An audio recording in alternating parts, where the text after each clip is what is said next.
Kami kuliah, kami sering berorganisasi bareng, kemudian ikut lomba bareng, terus terpikir, yuk kita meningkatkan level pertemanan kita. Gimana kalau kita bikin usaha yang relate sama apa yang udah dilakukan keluarganya Monica, yaitu jualan jamu. Eyangnya Monica ini kebetulan adalah penjual jamu sejak 1950. Jadi Monica ini adalah generasi keempat dari eyang buyutnya.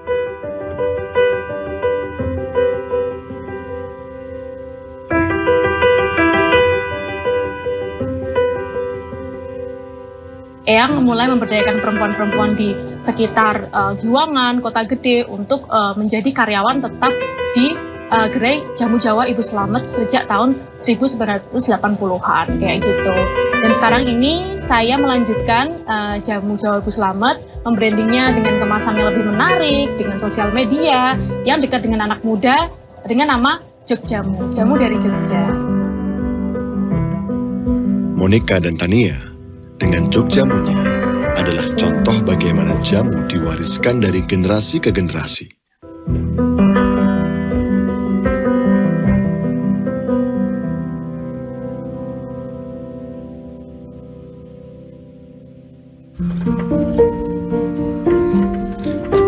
Ini adalah Nguter, sebuah daerah yang menjadi sentra jamu, dengan para penjual jamu tradisional sebagai penggeraknya.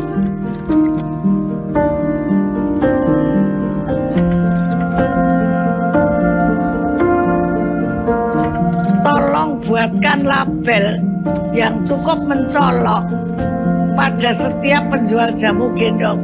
Apakah dia pakai gendong, apakah dia pakai sepeda, apakah dia pakai motor, apakah dia pakai gerobak. Jamu gendong itu selalu datang dan selalu mengingatkan pada kita semua. Jadi betul-betul dia itu pahlawan kesehatan bangsa Indonesia. Sejak fajar tiba, Mbah Parinem sudah sibuk di dapurnya, mengolah berbagai rempah menjadi jamu, yang kemudian dikemas dalam botol. Botol-botol jamu itu dimasukkan dalam wadah, yang nanti akan digendong Mbah Parinem berkeliling seputar Nguter.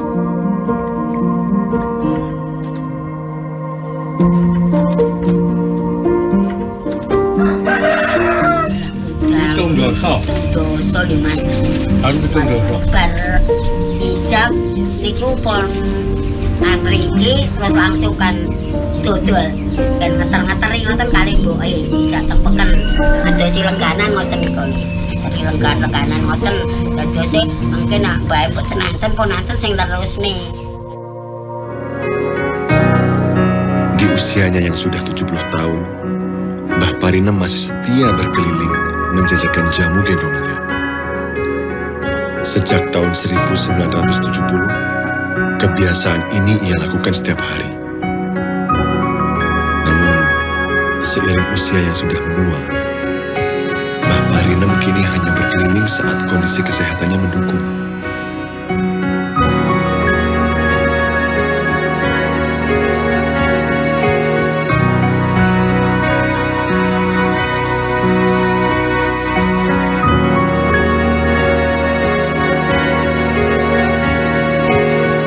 Dialah satu-satunya kelompok masyarakat yang selalu membuat jamu, menjual jamu dan mengantarkan kepada pelanggannya tanpa disuruh, tanpa dikasih transport, tanpa dioyak-oyak, tapi dengan setia.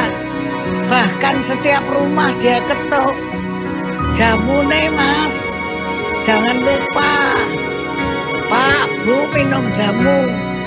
Nah itu mereka kerjakan setiap hari.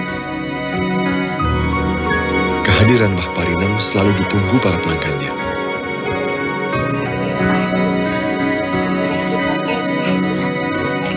Nek senas lengganane lho kudu jamune bae ngoten.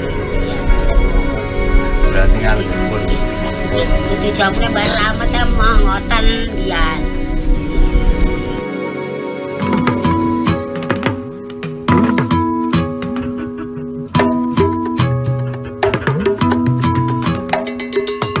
Sekian lama berkeliling Nguter, jamu Mbah Parinem sudah dirasakan warga Nguter dari generasi ke generasi.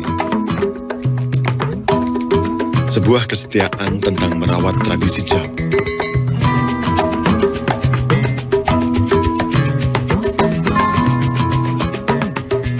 Yen ibu nyusi kan nggih, jamu nggih nyusui.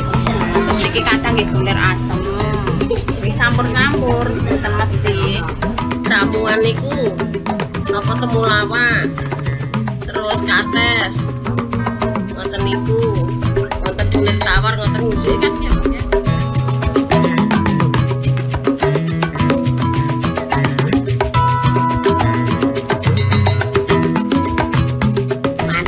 Jam 12 enten rikon wau. Bari bakul-bakul sing dereng parek Mas apun wae. Biasane dengaran kowe. Kane kok teko ngoten ta nika wau. Biasane jam 10. Biasane kula jam 12 Mas. Ya dupinggan nika wau kan. Kuwi kan kok diayi kamu jam 12 sama dupinggan. Kayak padha wareg. Barang ngombe wong sinta wareg.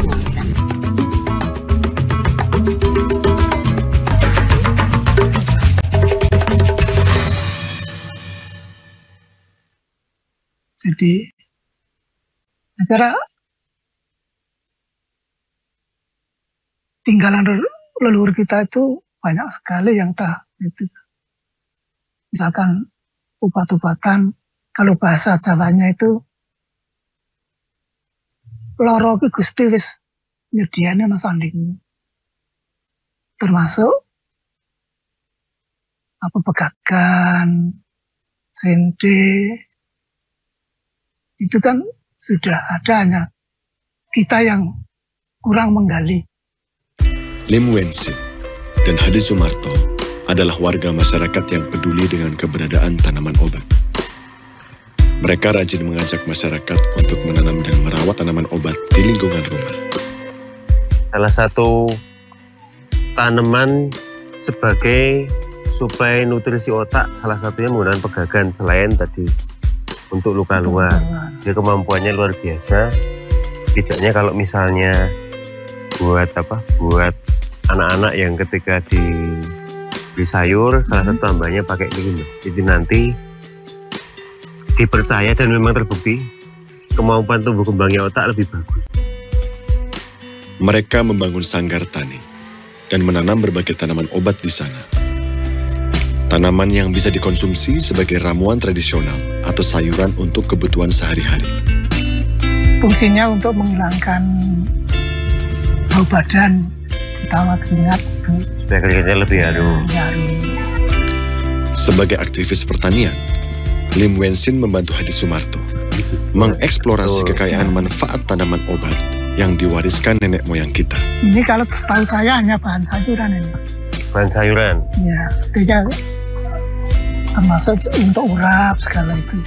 Bahan sayuran, pakan kambing. Ya.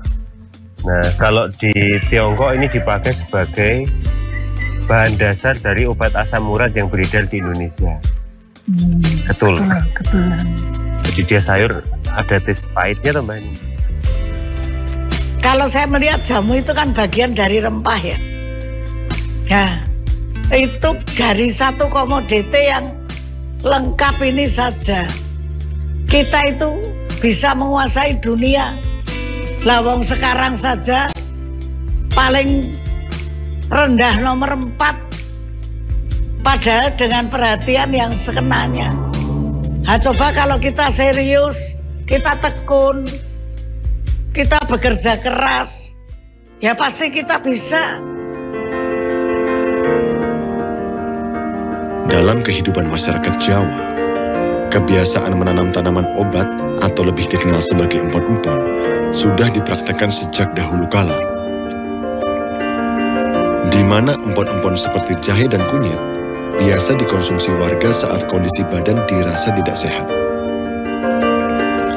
Beberapa warga malah menjadikan empon-empon sebagai produk usaha kecil, penopang ekonomi rumah tangga mereka. Hal inilah yang dilakukan kelompok wanita tani Mekar dari Ngelean, Sleman. menjadikan empon-empon sebagai salah satu penopang ekonomi keluarga juga kerap disampaikan Profesor Dwiyati. Beliau adalah peneliti tanaman pangan. Saya tertarik penelitian kunir putih karena kunir putih yang saya teliti ini adalah aromanya mangga. Jadi saya sebagai orang pangan, orang yang mempelajari pangan dan ahli pangan gitu, sangat tertarik ada empon-empon kok aromanya pangan, aromanya mangga. Dan di S3 saya teliti di dalamnya ada apa kok kunir putih jenis mangga ini berkhasiat. Sampai saat ini saya masih penelitian terkait kunir putih jenis mangga ini. Ada sebagai anti diabetes, sebagai anti aging. Dengan sarana kunir putih hasil penelitian saya ini, alhamdulillah yang kolesterolnya tinggi itu bisa normal. Kolesterol normal 200 mg per dl misalnya. Kalau seseorang itu kolesterolnya 300, berangsur-angsur ternyata bisa normal di bawah 200. Yang trigliserid juga demikian, trigliserid bahkan ada yang 998, padahal normalnya 150, berangsur-angsur ternyata bisa normal. Dan banyak penyakit yang lain, terutama yang terkait dengan kanker, tumor atau miom, itu kunir putih mengandung ribosum inacting protein sehingga mampu menonaktifkan sel tidak normal, mampu mencegah perkembangan sel tidak normal, bahkan mampu merontokkan sel tidak normal. Jadi manfaatnya besar sekali. Tentang kesehatan masyarakat Jawa dan yang saya alami karena kebetulan saya ini orang Jawa asli gitu ya, lahir di Jawa, itu masyarakat mempercayai obat tradisional yang ada turun-temurun di lingkungannya, di masyarakat sekitar. Saya beri contoh misalnya pada saat anak atau anak-anak itu tidak nafsu makannya tidak ada atau badannya kurus, kemudian diberilah temulawak atau dijamoni temulawak HKA. Ada juga yang membawa ke pasar tradisional yang di situ dijual juga obat tradisional, itu maaf istilah dicekoi gitu ya. Itu menurut saya sudah turun-temurun dari nenek moyang. Kalau anak tidak doyan makan, kurus, tidak sehat, maka diberi jamu sehingga nanti maemnya akan semangat, kemudian akan sehat. Kita harus selalu berusaha menunjukkan bahwa jamu kita, jamu dari Indonesia ini ada khasiatnya.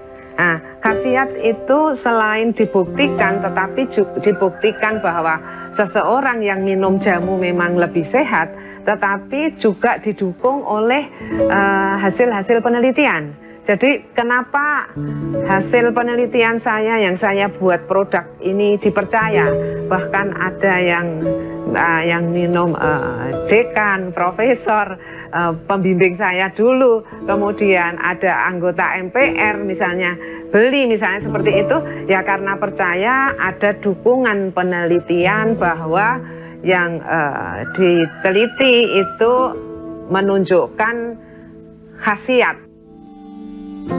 Ya itu sebagian karena kemajuan teknologi ya. Sudah ada yang kalau saya menyebutnya disaintifikasi. Karena katakanlah jahe, itu mengandung apa saja, bermanfaat untuk apa saja. Bertani pon-pon yang baik, bersatu, kemudian menghasilkan pon-pon yang bermutu.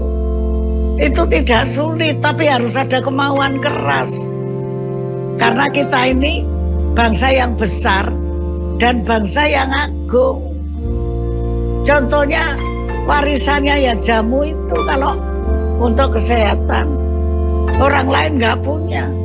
Pasar kita itu masih terbuka sekali di tingkat dunia untuk jamu. Dalam filosofi Jawa, sakit merupakan penanda ketidakseimbangan hubungan antara tubuh dengan lingkungan. Sehingga proses penyembuhannya bisa dilakukan dengan memanfaatkan apa yang telah disediakan oleh alam.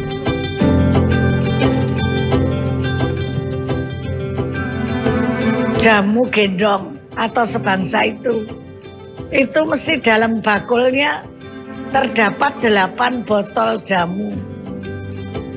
Apa maksudnya?